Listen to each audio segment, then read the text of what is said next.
ആശ്ചര്യ പ്രതിഭാവിലാസം ആരിസ് ഹസ്ഹരി പുളിങ്ങോ. പ്രതാപങ്ങളുടെ പർവ്വതങ്ങൾക്ക് മുകളിൽ പറുദീസ തീർത്ത് കഴിയുന്നവർക്കും പ്രാരാബ്ധങ്ങളുടെ പടുക്കുഴിയിൽ പിടയുന്നവർക്കും തടുത്തു നിർത്താൻ കഴിയാത്ത മരണത്തെക്കുറിച്ച് മരണം മറന്ന മനുഷ്യൻ എന്ന വിഷയത്തെ പുരസ്കരിച്ച് ചിന്തോദ്വേഗമായ പ്രഭാഷണം നിർവഹിക്കപ്പെടുമ്പോൾ മനഃശാന്തിക്കായി അലയുന്ന മനിതർക്ക് ആശ്വാസ വചനങ്ങളുടെ വസന്ത പെയ്ത്തൊരുക്കിയ സർവശക്തന്റെ മഹാത്ഭുതങ്ങൾ കാലത്തിന് വിവരിച്ചു കൊടുത്ത വിശുദ്ധ ഖുർആനെ മുൻനിർത്തി ഈ അഖിലാണ്ട കടാഹങ്ങളൊക്കെയും പടച്ച് പരിപാലിക്കുന്ന ജഗന്നിയന്താവിന്റെ ദർബാറിലേക്ക് ഇരു കൈകൾ ഉയർത്തി കരഞ്ഞു കലങ്ങിയ കണ്ണുകളുമായി നിരവധി പണ്ഡിതരും സദാത്തുക്കളും പങ്കെടുത്ത് നടത്തപ്പെടുന്ന ദിക്ർ ഹൽക്കയ്ക്കും കൂട്ടുപ്രാർത്ഥനയ്ക്കും അഭിവന്ദ്യ നേതാവ് ബഹുമാനപ്പെട്ട പാണക്കാട് സയ്യിദ് മുഖ്താർ അലി ശിഹാബ് തങ്ങൾ നേതൃത്വം നൽകും.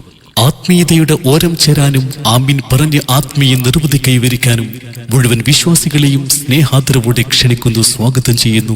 തൃക്കരിപ്പൂർ കടപ്പുറം മുസ്ലിം ജമാഅത്ത് കമ്മിറ്റി പാടക്കാൽ ബോട്ടച്ചട്ടിയിൽ നിന്നും യാത്രാ സൗകര്യം ഉൾപ്പെടെ സ്ത്രീകൾക്കും കുട്ടികൾക്കും പ്രത്യേക സൗകര്യം സജ്ജമാക്കപ്പെട്ട ഔലിയ നഗറിലേക്ക്.